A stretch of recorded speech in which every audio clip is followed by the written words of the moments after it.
Cosatu has called on government to intervene and stop what it calls the rot at the Construction Education and Training Authority. The Federation says there are reports of scandals and malfeasance at the CETA, orchestrated by some of the most senior members of the organization. Cosatu spokesperson Zanele Sabela joins me for more on that. Good to have you, and thank you very much for your time, Zanele. What have you discovered is happening at the Construction Education and Training Authority? Oh, hi, Tabo. Thank you so much for having me. There's a lot of scandals there. And what is worrying is, like you said, it is the most senior officials there that are doing, are involved in this malfeasance at the organization. So it would seem like month after month, there is a new scandal coming up.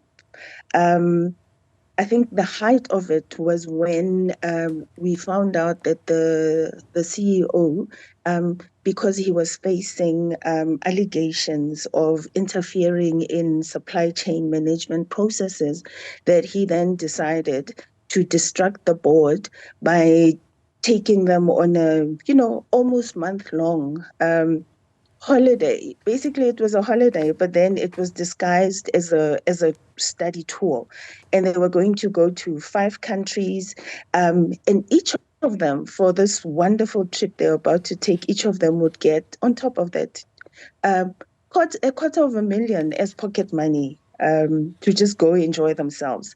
And so when that came through, then it was a problem. And one of our affiliates, Nehau, actually, it has members there. And so they got involved and, raised their voices to this. And so then that's when we realized there was a lot that was happening there. So since then, the very same CEO has been suspended. But then what was very interesting at the beginning was the fact that when the scandal about the trip broke, then the chairman of the board was, the person that was there to defend the CEO. He's supposed to be the one who is holding him to account or leading the charge to hold him to account, but he was out here defending him. So there's a lot I mean, you would have reason to suspect that the chairman of the board is also a beneficiary of this malfeasance. Well, not at this point, but the fact that, they were willing to look the other way to make sure that they go on this trip also just doesn't speak very well of them. It doesn't just give confidence at all. Are there any other individuals, except for the officials at the CETA, who are beneficiaries, I suppose, of this, what you call skullduggery that is appearing there? I mean, are there other organizations even that are seemingly benefiting from this? So those would be, the service providers. For one, they bought a building for 45 million rands. Initially, what was happening is they were looking to lease this building, but they end up buying it. And so there's a few of these that, and also, like I said, like the CEO was said to be involved in interfering with processes. He would send himself, personally, would send requests for quotation to particular companies.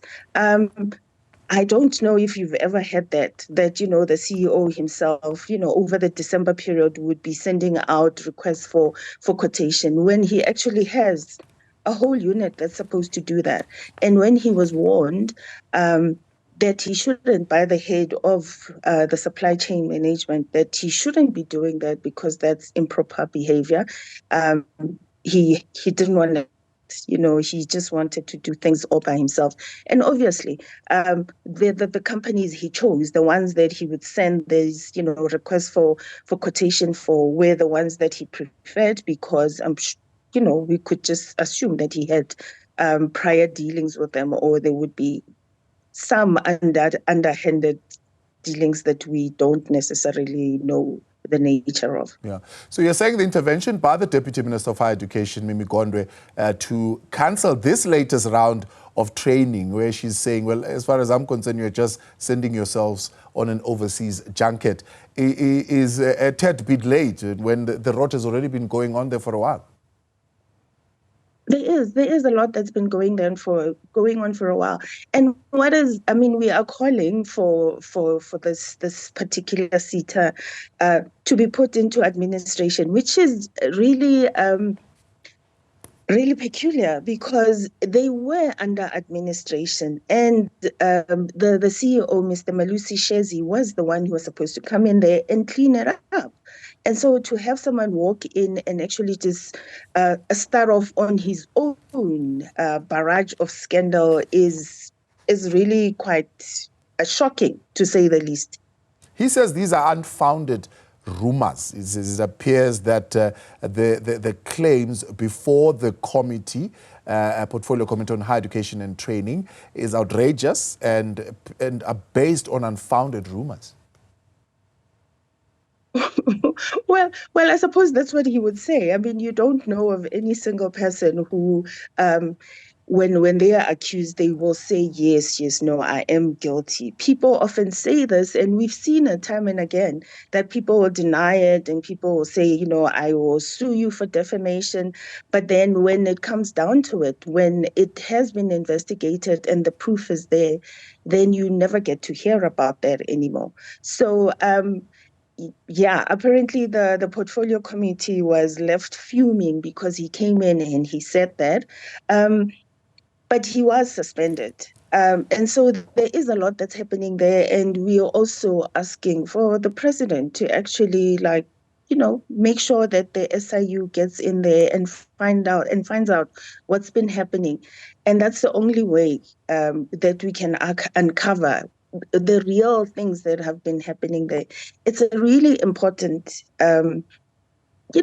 organization, given, CETAs are supposed to make sure that they give skills to mostly young people who, in this country, like young people between 15 and 24, there's a 60% unemployment rate there. Yeah. And so these are the people that are supposed to be benefiting, because CETAs are able to make sure, we've always said in this country, it's always been said that the skills that we have are not matched to the skills that are required.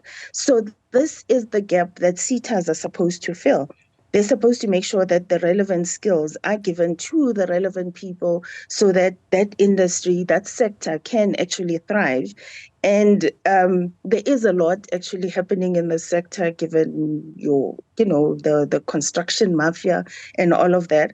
And so there really is no time. And there are big amounts that are happening there.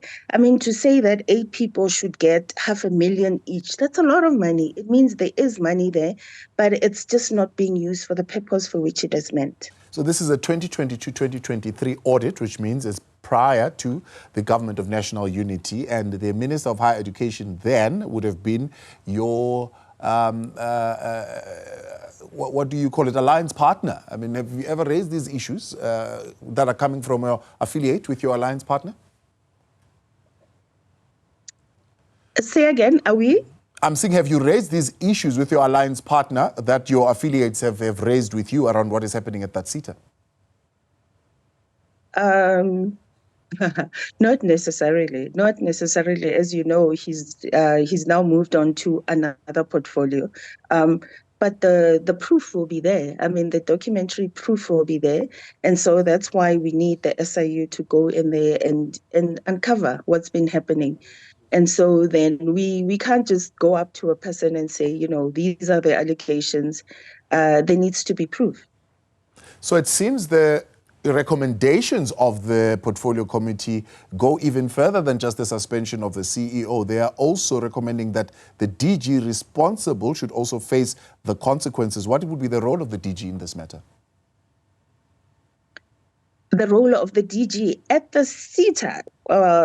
Well, the DG is the one, basically, because you know that the ministers are the ones, are the political heads, and the people responsible are the DGs are the ones that are there and the administrative and making sure that the department runs. So I suppose that needs to be looked at. I mean, that there's been quite a lot of malfeasance there, and so what has been done about it? Yeah, I suppose that's right. I mean, that's the way to go. Yeah, I mean, of course, this is the portfolio that falls under the Department of Higher Education, so the DG responsible should be able to deal with some of these issues. I mean, in your own view, what could have led to the collapse in governance? At the CETA? At the CETA. Yes. At the CETA, it's the fact that, for one, the CEO is supposed to come in there and make sure things run accordingly. He didn't do that. He just was off on his own, and then he would suspend the one person who was trying to warn him that this is not the way to do things. And then the people that are supposed to hold him accountable, because the board is supposed to be there to oversee. They just were distracted. He just waved the strip in front of their noses, and then they just were like mesmerized, and they forgot to do what they were supposed to do. So it's because of that at every point where there's supposed to be someone holding, the CEO accountable, no one was willing to, and those who are, who report to him, he would just suspend. And so that's the problem. Yeah, hence I'm asking again, what could have led to this collapse in governance? I mean, if the CEO can't be held accountable, if the board can't be held accountable, if the DG can't deal with the problem, what is actually going on there? Is there inexperience? Is there maybe people in higher power who are wielding an influence over the situation? I mean, we have called it like a Pandora's box of wanton looting.